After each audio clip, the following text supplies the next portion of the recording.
Halo, Lur. Jumpa lagi dengan saya, Kang Bay. Masih di channel Bebotok. Pada video kali ini, Bebotok akan menampilkan sebuah cerita. Tentunya cerita yang sangat bikin kalian akan merasa wow. Cerita apa itu? Cerita misteri. Cerita misteri ini berdasarkan kisah nyata dari seseorang yang sudah berpengalaman dalam hal misteri. Tapi sebelumnya, jangan lupa untuk subscribe terlebih dahulu supaya nanti sang narasumber membawakan kisahnya dengan sangat menarik. Oke? Jangan.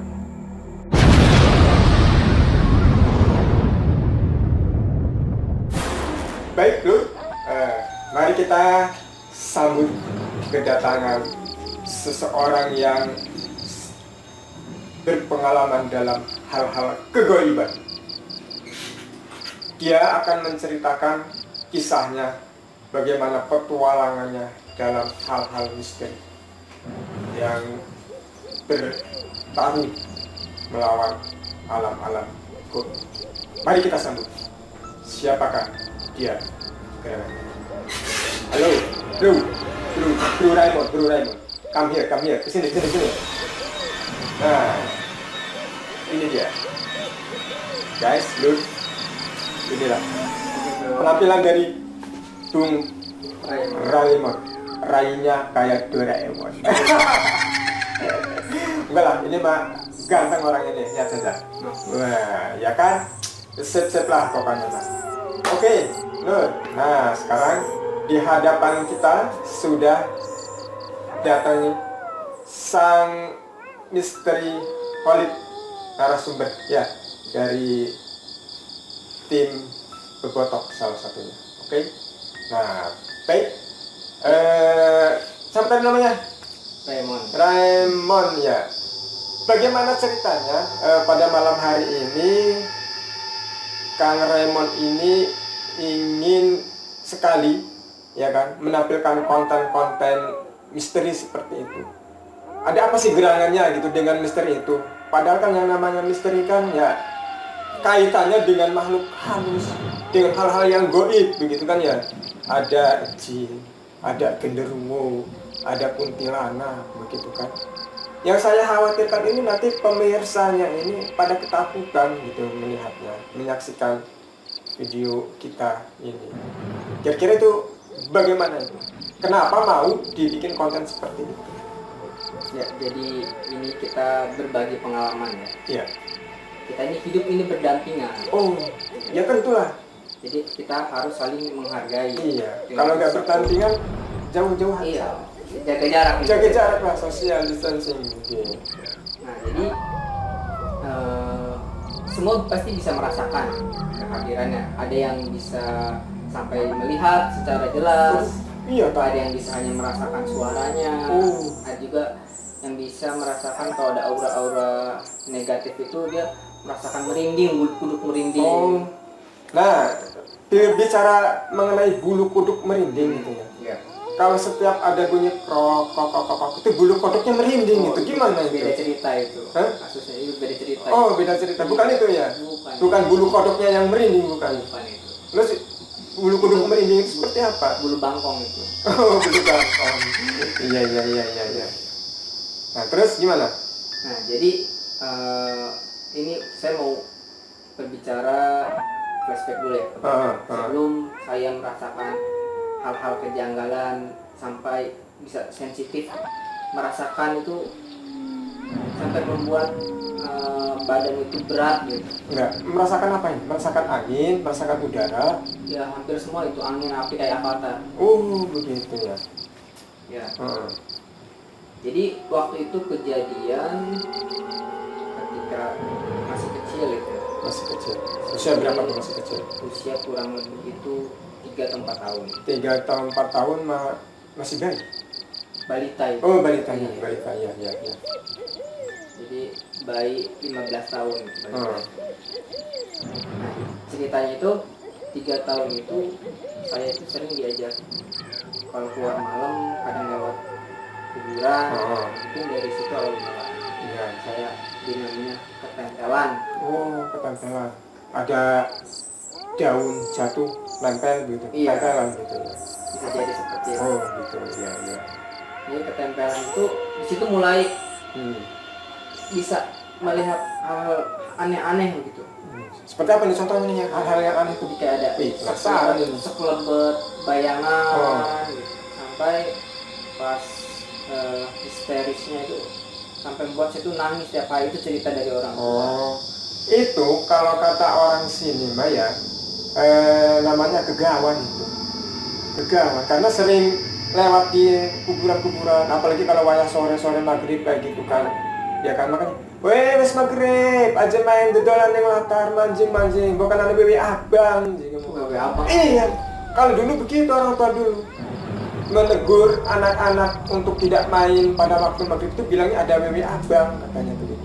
Cuma nggak tahu sih wujud wewe abang itu seperti jadi merinding di sana jadi tak akan bicara wewe abang. Nanti dimarahin istri lagi. Iya.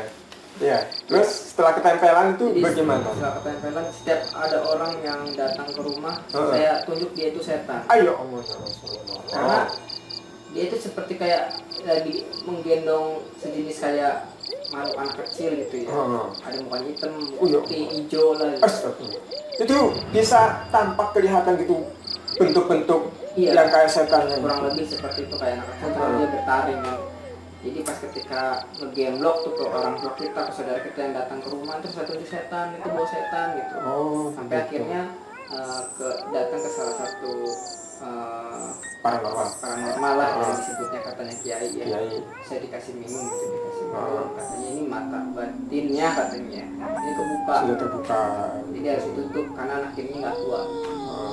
Karena masih waktu itu usianya masih 3-4 tahun. 3-4 tahun. Jadi mata batinnya sudah bisa terbuka gitu ya. Iya, ceritanya seperti itu. Karena dari situ sampai usia saya belasan tahun sudah tidak pernah merasakan hal seperti itu. Gara-gara setelah datang ke Iya. kiai tadi. Padahal ya kan, ketika kalian itu sudah merasakan hal-hal yang seperti itu, begitu kan? Apa sih yang dirasakan? Apakah memang benar-benar ketakutan gitu? Setiap ada orang melihat hantu, setan gitu kan? Iya. Begitu. Itu sampai membuat kayak hampir setengah gila lah gitu. Semua orang ditunjuk setan di bawah gitu.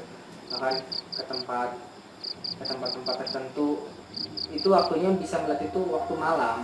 Oh, waktu malam saja. Kalau waktu siang, kirain dari waktu siang juga begitu kan? Iya. Setiap ada orang bilang setan ya, ada nanti di gua ampar kan kok. Enggak sampai seperti itu. Enggak ya. Nah terus Entah anehnya itu kembali terjadi ketika saya itu lulus SMA. Mulai terasa kehadirannya lagi, kehadiran hal yang seperti itu. Padahal saya lebih mendekatkan diri lah kepada Allah ya. Saya sering sholat, sering ini. Iya. Nah saya pertama ditambahkan melalui mimpi gitu. Melalui mimpi, jadi seperti ada seorang kakek-kakek berjubah.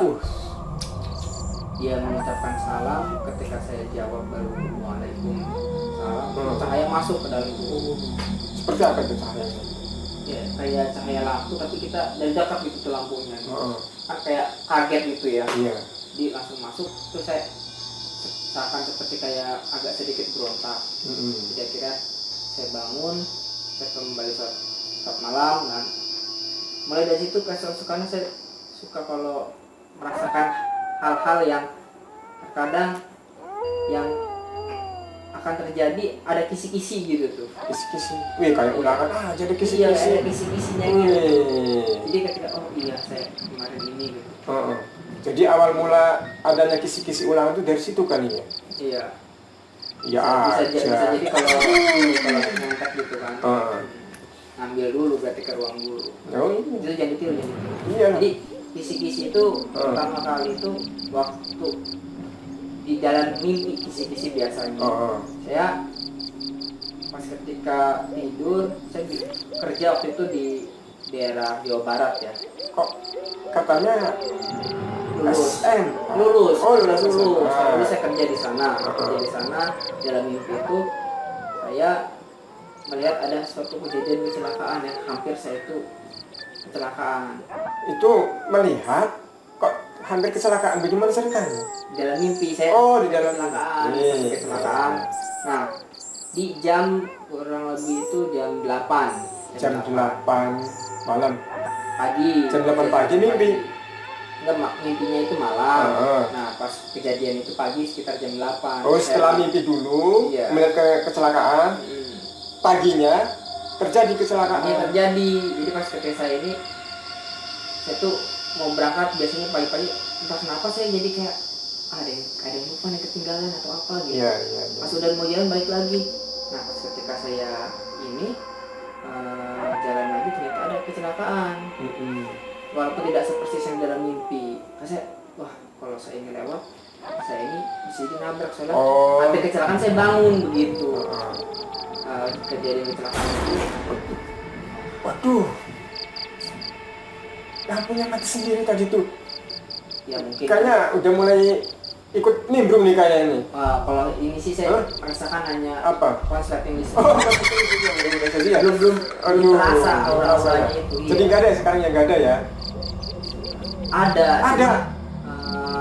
Tampaknya dia ini masih malu-malu. Belum mau menunjukkan. Ini dilanjut apa enggak nih? Ya dilanjut. Dilanjut aja ya. Tapi tuh barusan ada bunyi-bunyi juga tuh. Kayaknya masih kecepit. Cicak kecepit tuh. Udah mulai nih. Udah mulai pada duduk ikannya ya. Ingat aja kita jangan mengumum iya. ada hal. Tuh. Bunyi lagi. Ada kali ya? Coba aja dipanggil. Dipanggil. Punya cerita seru. Kayaknya nih. Iya, biar enak gitu kalau saling mengisi gitu. Jadi siapa tahu ada magnet-magnet begitu ya. Ya, nanti sebentar. Nanti dilanjut dulu. Setelah kecelakaan itu bagaimana tuh? Nah, jadi pas kecelakaan itu baru mikir, apa iya saya itu bisa merasakan seluruh kejadian itu dari mimpi itu. Nah, dari situ di setiap saya itu malam itu seperti ada keberadaan saya kalau saya sedang sholat ataupun sedang ibadah gitu, seperti ada yang mengikuti, ada yang memantau gitu. Dari situ mulai merasa gitu. Waduh, gimana itu ya? Cuma saya karena jiwa keberanian saya itu beda sama anak umur 3 tahun, jadi kayak wani-wani angas gitu kata orang Banten mah. Iya. Jadi berani tapi agak takut. Jadi mencoba untuk cuekin walaupun hati itu takut gitu. Iya. Itu kalau pas lagi apa itu? Pas lagi kita lagi sendiri malam, kadang hal-hal seperti itu sering hadir. Apalagi jam 1 ke atas. Mesti. Sekarang ini jam 1 ini kayaknya nih ya. Kayaknya hadir ini nanti nih. Iya. Kalau begitu coba kita hadirkan saja ya. Iya, salah satu makhluk yang tadi disebutkan itu untuk bisa tampil di sini. Boleh. Boleh kan? Ayo para makhluk. Waduh.